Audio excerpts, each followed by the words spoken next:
વલંડીમાં દેવી ભાગવત કથાનું પુણ્ય સ્વર્ગીય ગજેન્દ્રસિંહ રાઠોડને અર્પણ કરાયું. અષાઢી નવરાત્રિ અનુષ્ઠાનને વિરામ અપાયો.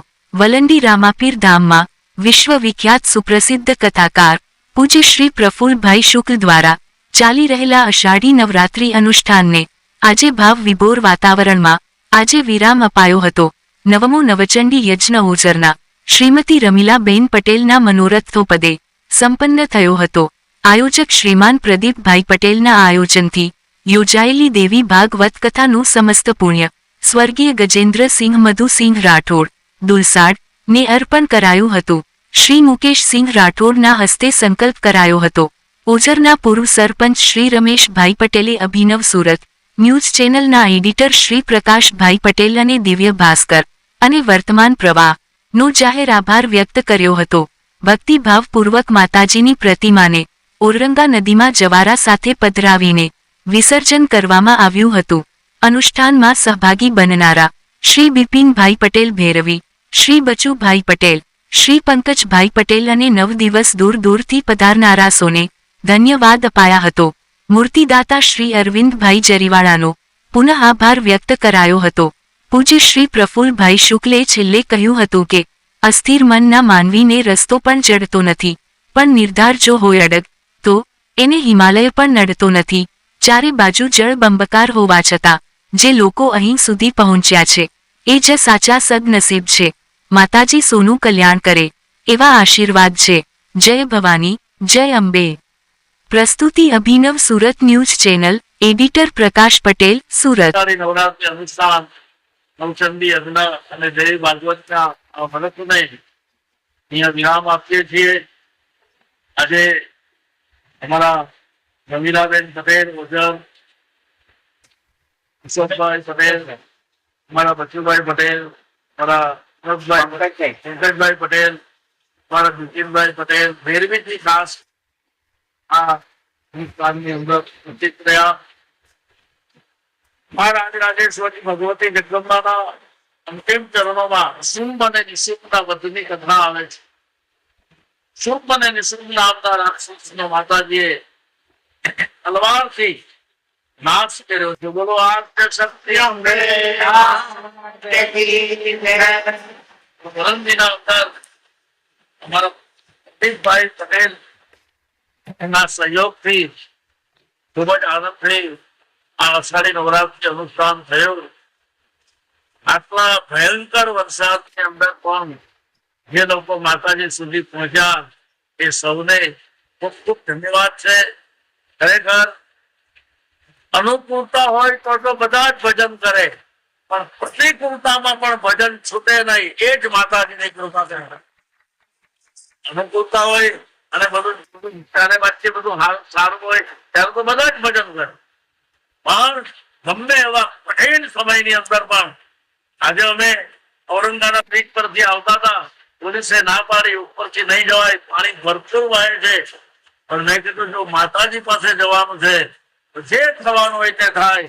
અમે અમારી ગાડી લઈને નીકળી આવ્યા અને અહીંયા સુધી પહોંચી.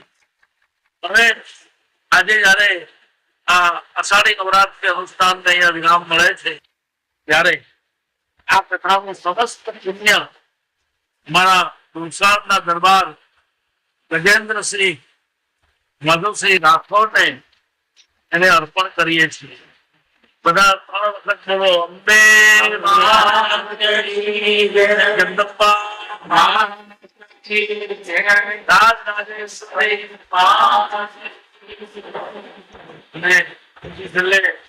અભિનવ સુરત ન્યૂઝ એ સુરતની એવી ચેનલ છે, એના એડિટર પ્રકાશભાઈ પટેલ અને અભિનવ સુરત ન્યૂઝને અમે જેટલો આભાર માનીએ એટલો ઓછો છે. કારણ કે છેલ્લા 10 દિવસથી આ કથાને લોકો સુધી પહોંચાડવાનું એક સત્કાર્ય, ધર્મ કાર્ય અભિનવ સુરત ન્યૂઝ દ્વારા થયું છે. એ બદલ એનો આભાર માનીએ છીએ. જેને મૂર્તિનું દાન કર્યું એવા અરવિંદભાઈ જરીવાલા સુરત, એમનો પણ આભાર માનીએ છીએ. અને 9 દિવસ જે લોકો યજ્ઞમાં બેઠા, જે લોકો સહભાગી બન્યા, જે લોકો આટલે દૂર દૂરથી આવીને માતાજીના કામમાં જોડાયા, એ બધાના અમે ઋણી છીએ. બધાના ઉપર માં જગદંબાની કૃપા ઉતરે અને બધાની મનોકામના પૂરી કરે એવા આશીર્વાદ સાથે જય જય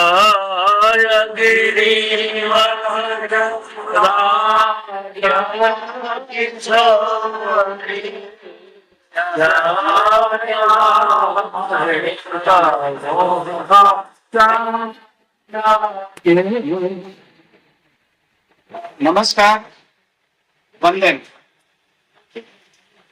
દક્ષિણ ગુજરાતના રણજાના રાજા વલંડી રામદેવ પીરના પટાંગણમાં આજે 9મા દિવસની દેવી ભાગવત કથા પૂર્ણાહુતિ તરફ જઈ રહી છે. ત્યારે આપ સૌનું અને વ્યાસપીઠ પર બિરાજમાન આદરણીય મુરબ્બી એટલું જ નહીં પણ દૈવી ભાગવત કથા અને ભાગવતના સમ્રાટ એવા પ્રભુભાઈ શુક્લજીનો ખૂબ હૃદયપૂર્વક આ વિસ્તારના આગેવાન તરીકે હું ખૂબ હૃદયપૂર્વક આભાર માનું છું.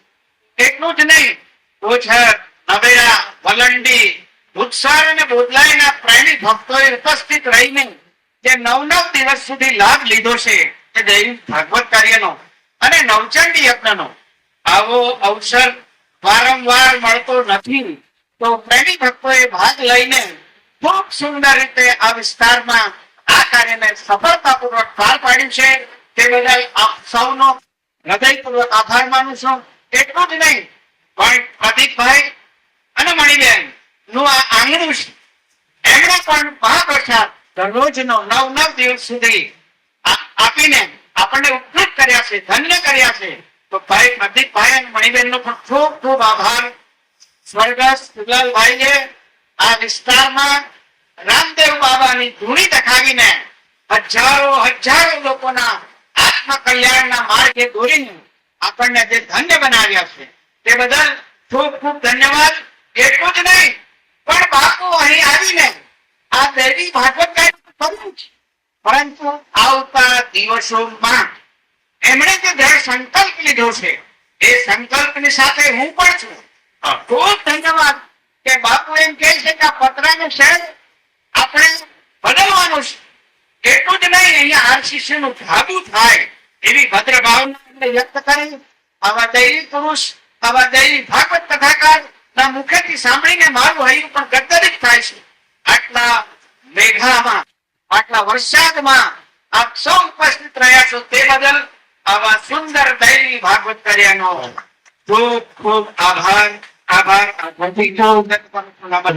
પૂર્વ સરપંચ રમેશભાઈ પટેલ, મારી સાથે અહીંયા અમારા ભૂસારના દરબાર મુકેશસિંહભાઈ, ગજેન્દ્રસિંહભાઈ રાઠોડ જ્યારે ઉપસ્થિત છે. આ કથાનો બધો જ પુણ્ય મારા 40 વર્ષના સાથીદાર અને ભગવત કથાના એટલા બધા પ્રેમી એવા સ્વર્ગસ્થ ગજેન્દ્રસિંહ માધવસિંહ રાઠોડને આ કથાનું પુણ્ય હું અર્પણ કરું છું. બોલો અંબે માત કી. હાથ ઉપર કરીને બધા બોલો હરે